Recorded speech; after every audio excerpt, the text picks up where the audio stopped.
Hello बच्चों, चलिए प्रश्न को पढ़ते हैं।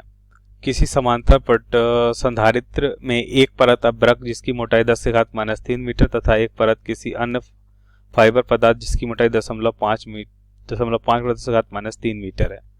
तो इसको हम हाईलाइट कर लेते हैं। अभ्रक का परावैद्युतांक दे रखा है हमें 8 और फाइबर का कितना दे रखा है 2.5 है, या मानकर कि फाइबर 6.4 × 10 की घात 6 वोल्ट प्रति मीटर क्षेत्र लगाने पर क्या हो जाता है, भंग हो जाता है। तो सुरक्षित अधिकतम वोल्टता का मान ज्ञात कीजिए जो संधारित्र पर लगाया जा सकता है। तो यहाँ पे हमें पता है कि फाइबर पे जो हमें विद्युत क्षेत्र दे रखा है इससे ज्यादा विद्युत क्षेत्र नहीं होना चाहिए, नहीं तो क्या हो जाएगा, यहाँ पे यह जो है फाइबर भंग हो जाएगा। ठीक है, तो इस प्रश्न को समझने के लिए सबसे पहले प्रश्न की मुख्य अवधारणा को समझ लेते हैं। तो यहाँ पे हम लिखेंगे मुख्य अवधारणा। मुख्य अवधारणा तो पहले हम समझ लेते हैं, समांतर पट्ट संधारित्र लेते हैं या दो प्लेट हम ले समांतर प्लेट, और हम उन्हें क्या करते हैं, आवेशित करते हैं। तो उनके मध्य जो विद्युत क्षेत्र मिलता है वो क्या होगा, तो यहाँ पे हम लिख सकते हैं समांतर पट्ट संधारित्र के मध्य विद्युत क्षेत्र, मध्य विद्युत क्षेत्र। तो यहाँ पे हम देखेंगे कि पहले एक चित्र बनाते हैं। यहाँ पे ये समांतर पट्ट संधारित्र है जिसमें हम मान लेते हैं कि धनात्मक आवेश और दूसरी प्लेट में कैसा है, ऋणात्मक आवेश है। ये धनात्मक आवेश हो जाएगा, ये ऋणात्मक आवेश, और इनके बीच की दूरी हम मान लेते हैं d है और प्लेट का क्षेत्रफल a है। तो अब यहाँ पे अगर हम देखें कि इन प्लेटों के मध्य में अगर हम क्या निकालते हैं, विद्युत क्षेत्र निकालते हैं, तो E मान लेते हैं मध्य बिंदु O है, या कहीं पे भी हम देखें तो हम देखते हैं कि इनके मध्य जो विद्युत क्षेत्र है वो क्या होगा। तो विद्युत क्षेत्र जो होता है किसी भी प्लेट के कारण वो क्या होता है, सिग्मा। सिग्मा क्या हो जाएगा, ये आवेश घनत्व होता है, मतलब एकांक क्षेत्रफल पे उपस्थित जो आवेश होता है वह आवेश घनत्व कहलाता है। तो सिग्मा बटा 2 एप्सिलॉन नॉट। अब इसकी दिशा क्या होती है, धनात्मक आवेश के लिए प्लस आवेश के लिए प्लस से दूर जाते हुए, और ऋणात्मक के लिए क्या होता है, ऋणात्मक दिशा की ओर। तो यहाँ पे हमने देखा कि ये मान लेते हैं, इसका नाम करते हैं 1 और 2 प्लेट है। तो पहले प्लेट के कारण देखा विद्युत क्षेत्र धनात्मक से दूर, और ऋणात्मक में क्या होता है, ऋणात्मक दिशा की ओर होता है। इसका मतलब ये हो जाएगा E2। तो यहाँ पे हम लिखेंगे कि यह हो जाएगा, दोनों एक ही दिशा में है तो हम यहाँ पे आसानी से जोड़ सकते हैं, सिग्मा बटा 2 एप्सिलॉन नॉट।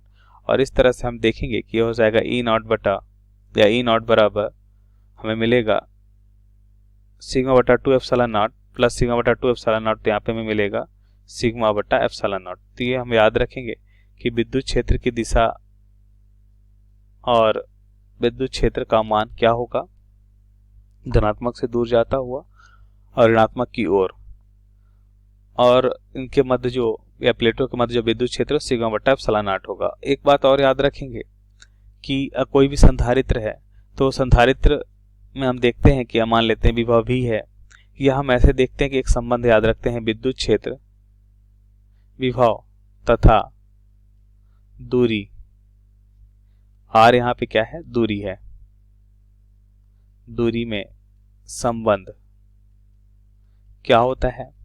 तो यहाँ पे हम देखेंगे कि यह हो जाएगा, यहाँ पे हम लिख लेते हैं कि यह हो जाएगा विद्युत क्षेत्र E बराबर, या V बराबर E इंटू क्या होता है, D।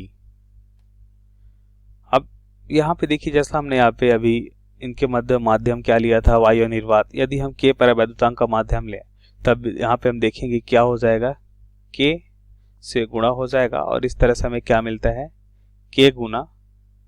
तो यहाँ पे हम लिखेंगे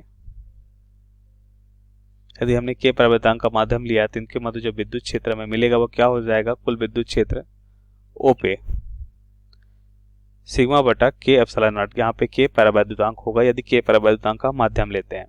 अब यहाँ पे परावैद्युतांक हमें दे रखा है, इसलिए हम यहाँ पे K वाला फार्मूला उपयोग करेंगे। अब प्रश्नानुसार उत्तर को समझते हैं। हम यहाँ पे अब समझेंगे उत्तर को। तो सबसे पहले हम देखते हैं, एक चित्र बना लेते हैं। हमें यहाँ पे दे रखा है, एक अभ्रक दे रखा है, दूसरा क्या दे रखा है, फाइबर पदार्थ है। तो हम दोनों को चित्र में दिखा लेते हैं। ये मान लेते हैं अभ्रक पदार्थ है और दूसरा हम यहाँ पे लेते हैं फाइबर पदार्थ।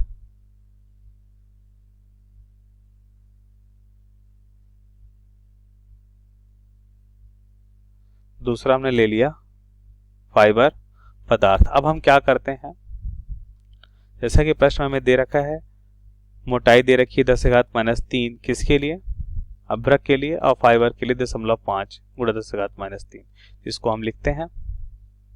इसकी मोटाई दे रखी है, मोटाई मतलब ये D1, इसे हम D2 मान लेते हैं। ये हमारा अभ्रक है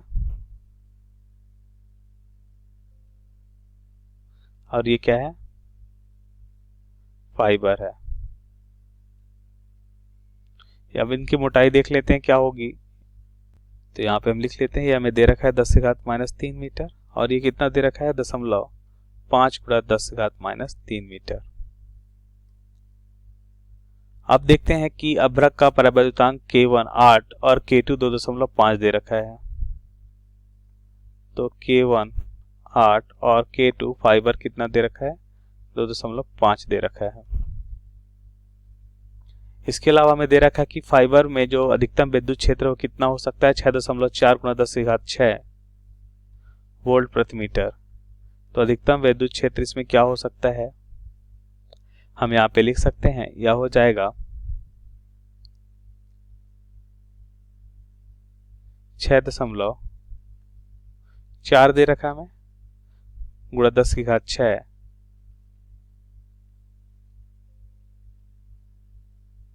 वोल्ट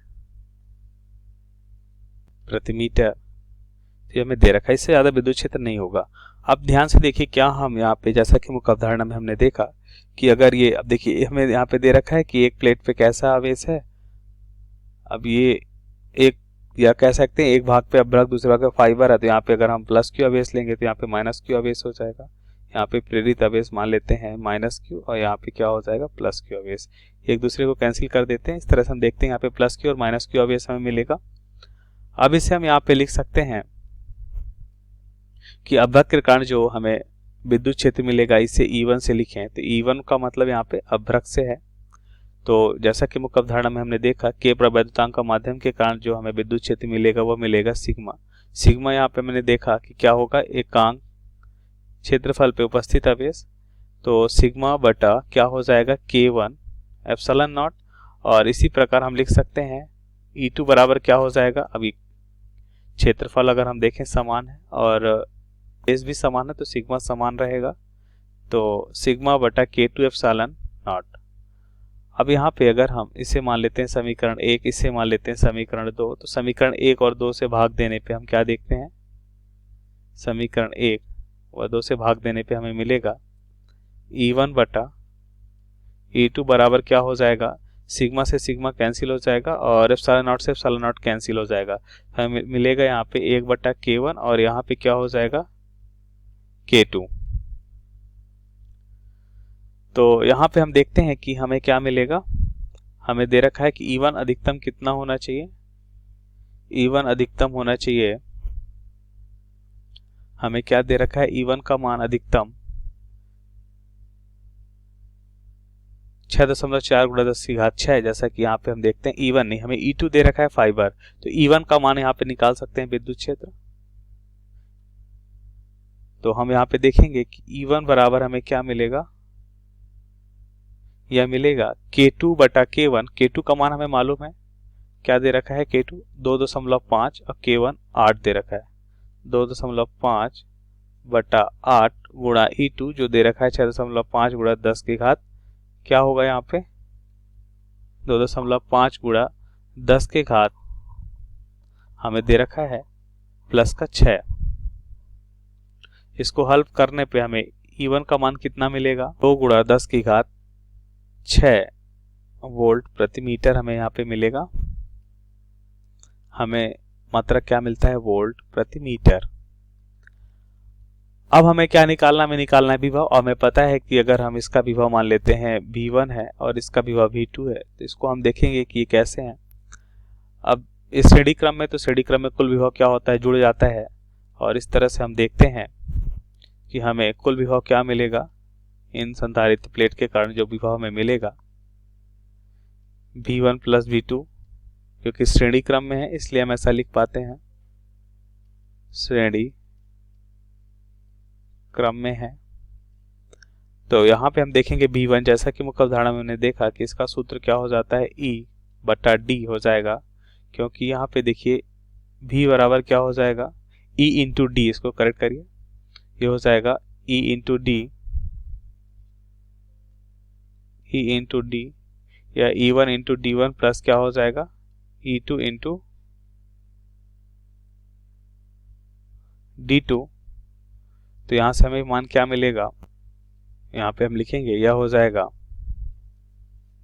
E1 का मान अभी हमने निकाला 2 गुणा 10 की घात 6 इंटू D1 कितना है, ये हमें दे रखा है 10 की घात -3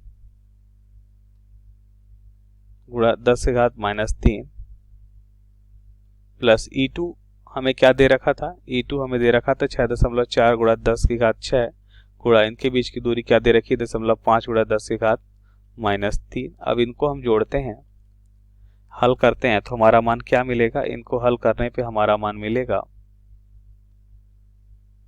यह मान हो जाएगा 2000 प्लस ये मान कितना हो जाएगा, इसको हल करने पे हमें मिलेगा 3200, 3200। तो कुल विभव हमें यहाँ पे मिल रहा है 5200 वोल्ट का। तो ये हमारे प्रश्न का क्या हो जाएगा, सही उत्तर हो जाएगा। आशा करते हैं आपको समझ आया होगा। धन्यवाद।